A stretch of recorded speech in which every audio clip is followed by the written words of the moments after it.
still not subscribed to the Partition, you know, it's a lot of ways that you can do this besides watching all the content. But before we start, always remember, go to the channels link. Every show that we have, you can always see every show before everybody else see the show. But besides that, always remember, subscribe to the channel, hit that notification bell, put it on all. Until then, always remember, anything is possible. Thank you for choosing the Partition. Now let's get into the show. Anything is possible. Peace.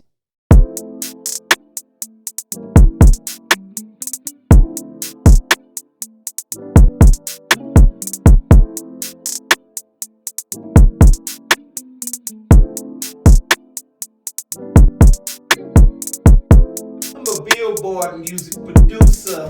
Billboard. There ain't no PPP money. Yeah.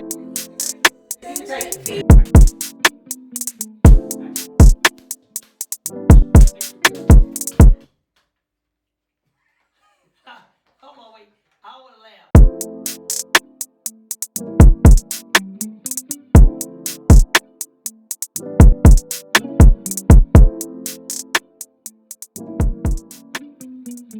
Welcome back to Choppin It Up with Lil Ron. Today in the studio, we have a very special guest. This man is a very special friend of mine, and I want you guys to welcome because this man has an awesome story, man, and I think the world need to hear it.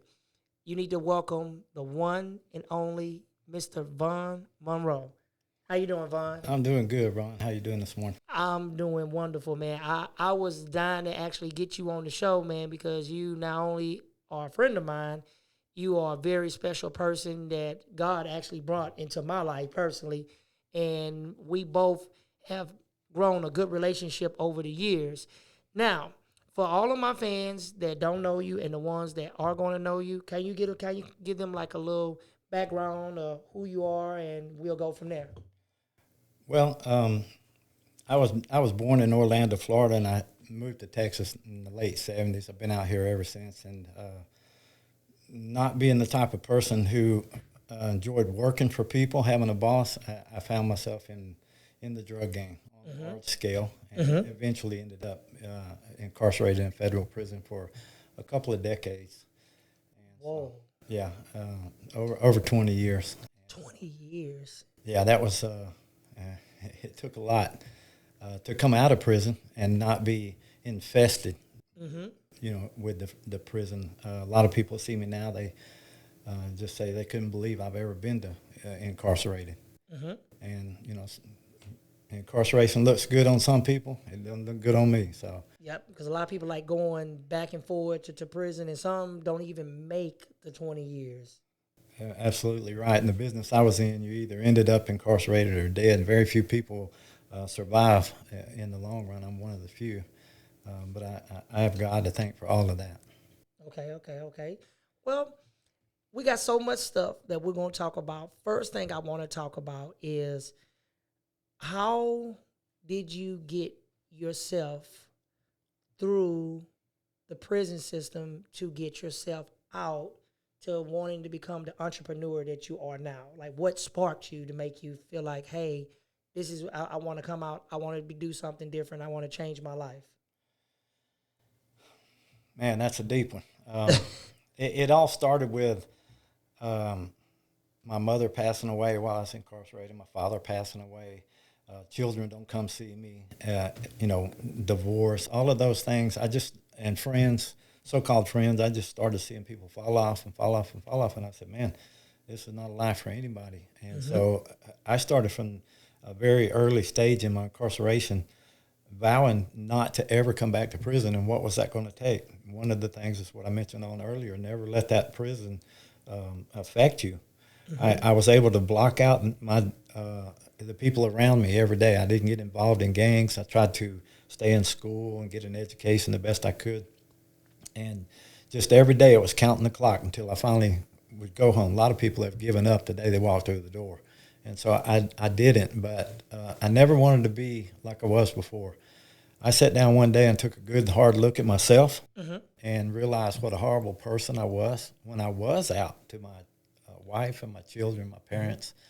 I would say because I provided them with a lot of things, I was a good father, but that wasn't the case. Yes, because a lot of people think that money can actually buy a relationship or buy friends, and in reality, it don't. Because once the money is actually gone, the friends and the real love actually really comes out, and you see from there.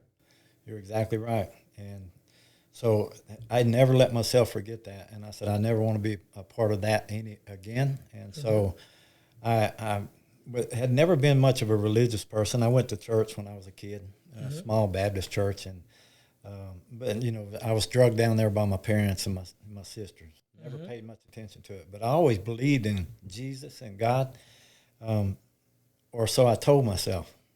But I kept asking myself, how can all these bad things happen to me? How could they happen to people I know and people around the world? And I kept asking God to talk to me, and he never did for decades until toward the end of my incarceration. He talked to me when he was ready, not when I was ready. And I was 57 years old at the time or so. And it happened. I was in one of the worst prisons in the country, sitting in a cell where the cell block that I was in, every day when I go to lunch, I would pass people's cell and I'd see people in there, and I would say hi to them, you know, try to strike up a conversation. But what I noticed, cell after cell after cell, man, these hardened criminals were in there reading the Bible. That's right. Every one of them. And I asked, I had a couple of old Western novels, and I asked a couple of guys if they wanted to read something. They said, no, we got all we need. They had the Bible right there. So I said, man, how can these hardened criminals be so strong in their faith? And there was a guy next to me, in the cell next to me. I asked him for a shot of coffee one day, and he gave me a whole jar. Said, here, I don't even hardly drink it, but I have it. Turned out that guy, he was in prison doing life sentence for 2 murders. And he was one of the strongest Christian person I've ever met in prison. Wow. He was so strong. He knew his life was just going to be in prison the rest of his days, but he vowed to every day share his message with other people. Yep. And so I saw all of this around me, and this was in a tough place.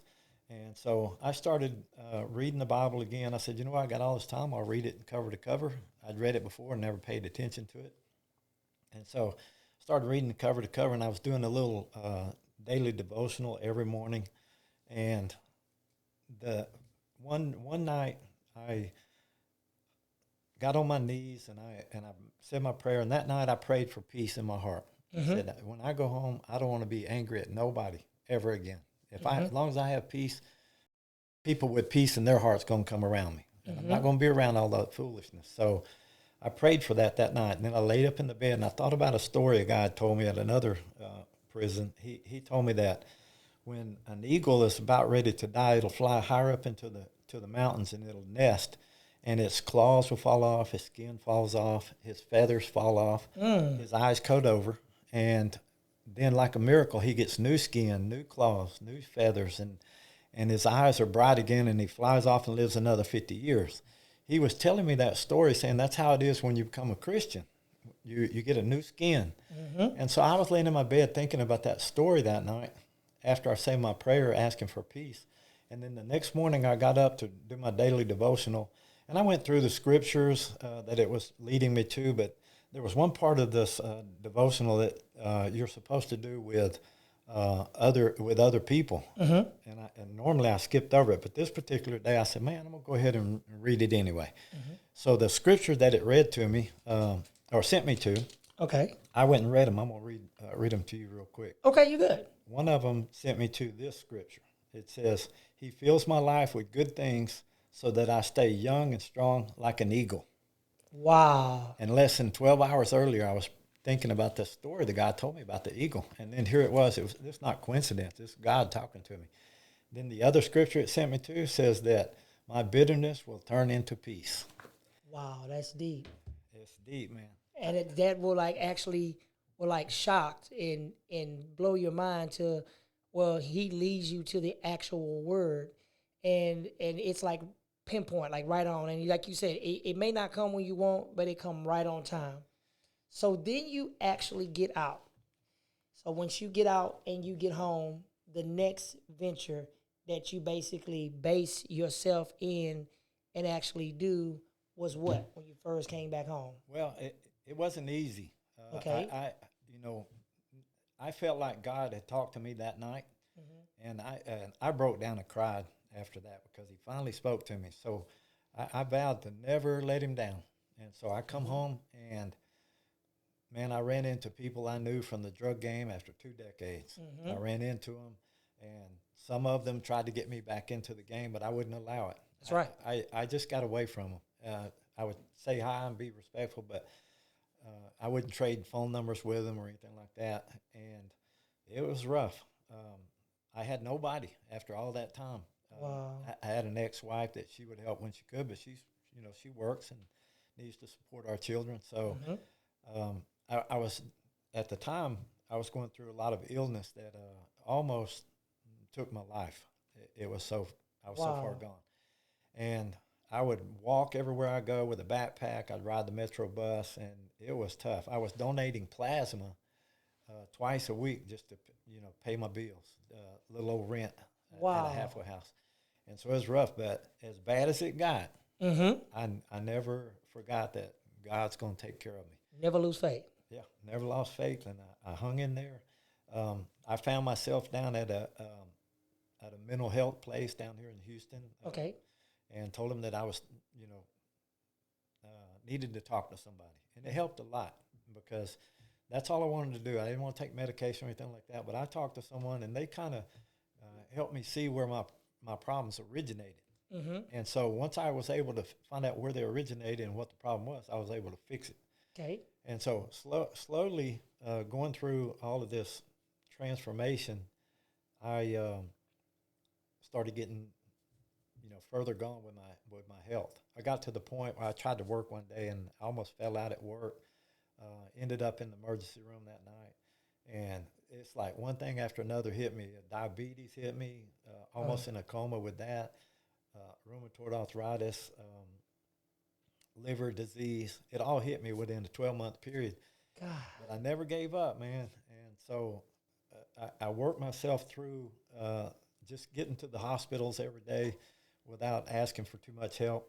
And a friend of mine who I was incarcerated with, he had been home a few years earlier than myself. And he and I had something in common. We both write novels. He's written a couple. He's a local boy from Acres Home. Okay. And Mark was encouraging me to just hang in there. And he's a devout Muslim, and I look at him, how he prays 5 times a day, and I think to myself, man, you almost have to do that because the devil's everywhere. Yep. And so I learned a lot from him, but one of the things that he did was he teaches CPR. I never in a million years thought that I would teach CPR. I have no medical background, neither did he. But he encouraged me to do it because take it up because of my physical health. I couldn't do what I used to do. And so I gave it a try, and it started out really just to put a few bucks in my pocket. But it turned out to be unbelievably. Yes. It's just unbelievable how blessed I am. I went from teaching only maybe 100 people the first year, and I teach about 4,000 people a year now. And I have offices in Dallas and Houston and Austin. And one thing, though, that I never do is if you'll notice, I'm wearing T-shirts and jeans today. That's who I am. I don't try to be anything I'm not. Yes. And but I make a lot of money now, but I do try to do good things with it. Yeah, when you did the CPR stuff, when I actually met you, I remember you working, and then I remember you when you actually started to do the CPR stuff, and it seemed like yesterday. It's like it's like it's overnight, and then like blink of an eye, you basically have like probably one of the, if not the biggest in Houston, one of the top CPR classes. And I've sent countless people. I didn't actually told people about you. You treat everybody fairly. Nobody have no type of complaints or anything. But I know every company has its ups and it has its downs. In the business that you are in right now, because since so many people probably open their arms up and say, hey, can you help me do it? And then you help them do it. Do you ever have problems with people trying trying to burn you, trying to step in on your territory and what you do. Well, yeah, you're right. I've actually helped some people. They're doing, we're doing quite well. We've got an issue here, not just here in Houston, but actually all over the United States right now, where people who are instructors, they're certified by the American Heart Association. They're not. The Heart Association is currently investigating those people for some wrongdoing. Oh, wow. During the pandemic, they were able to do remote classes. They would do Zoom classes and hand people their certifications. During the pandemic, rather than me doing Zoom class, what I did is I just went and leased more office space so that I would have more spaces available, large conference rooms, and made sure everybody was safe. And my business increased,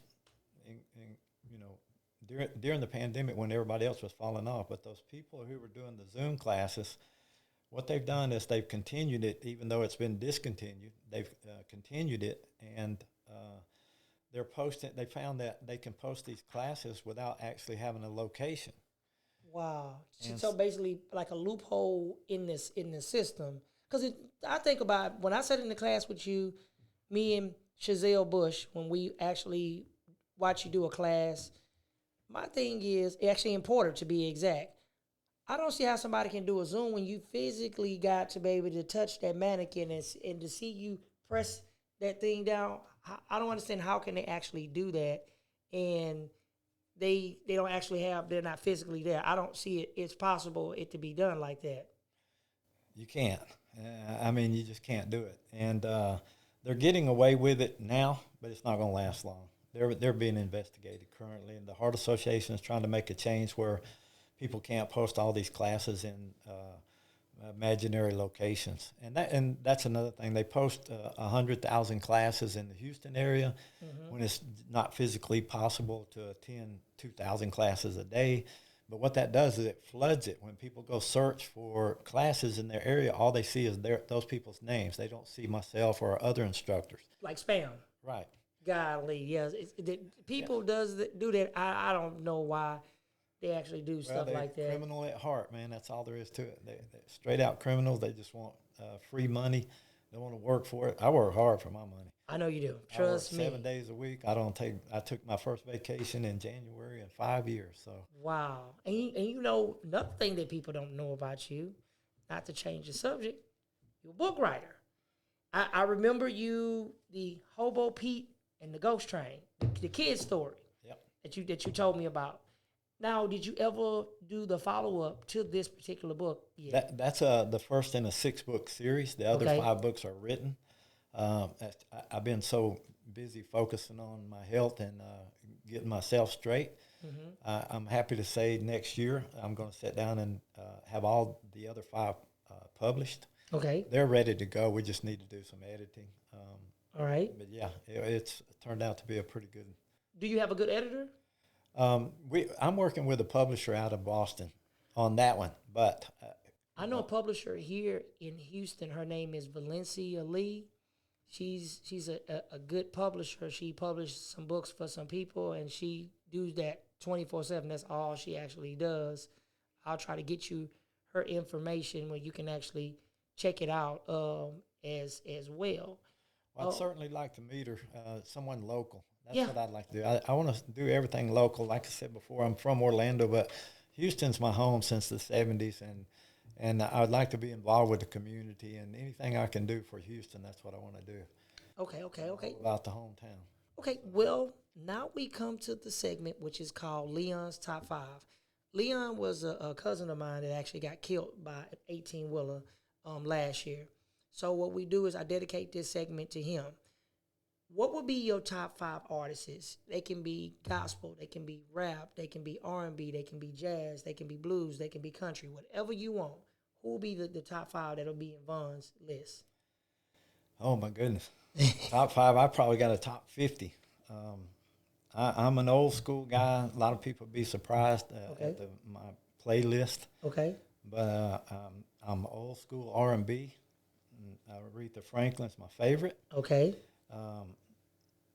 Luther Vandross, I love him. But I'm also into bachata because I lived in the Caribbean for a couple of years, and I'm kind of hooked on bachata right now. So Ephraim J is one of my favorite. He's not from the Dominican Republic where bachata originated, but he's from a Caribbean island, and so I would have to say he's my third on the list. I have some country artists that I like, but I don't listen to them a whole lot lately. Of course, George Strait's my all-time favorite, and let me think who else. Toby Keith, I really like him. Okay. So a little variety there. But my playlist is 500 songs, and I've got Italian music, and I mean, just it's crazy, my playlist. I love music. I was listening of all types. I was listening to Victor Moan the other day. I was listening to him the other day when I was actually driving. Now, how can the people find you to do any type of CPR classes? How can they actually find you? Yeah, we have a Facebook page. You can find us on there. Okay. It's Lifeline Health and Safety Certifications. Okay. That's the best way. You can find us on Facebook. Okay. You can actually sign up there. It'll send you to, it has a portal. It'll send you to a reservation section, and you can also find out classes in your area. We have them all over. Over the city of Houston, and so that's the best way. Okay. And you guys remember, Mr. Vaughn is a guy that like to do stuff organized. And if you're looking for a hookup on the CPR card, it's not going to happen. You have to take the classes because this man is actually licensed by the Heart Association. And some people think they just want an easy way out, and it's not going to work like that. You're going to have to actually go there to the class, and it's an enjoyable class. You will learn something. He's going to make you laugh, and he's going to educate you. And a lot of people don't like to be educated on CPR because that's very important. If you're in the medical field, you got to have a CPR. And if you work in a lot of these restaurants now, a lot of restaurants are requiring CPR now because people actually need that because people can choke on food. And people don't understand that. School teachers have to be CPR because they have to know that in case one of the kids, they actually choke.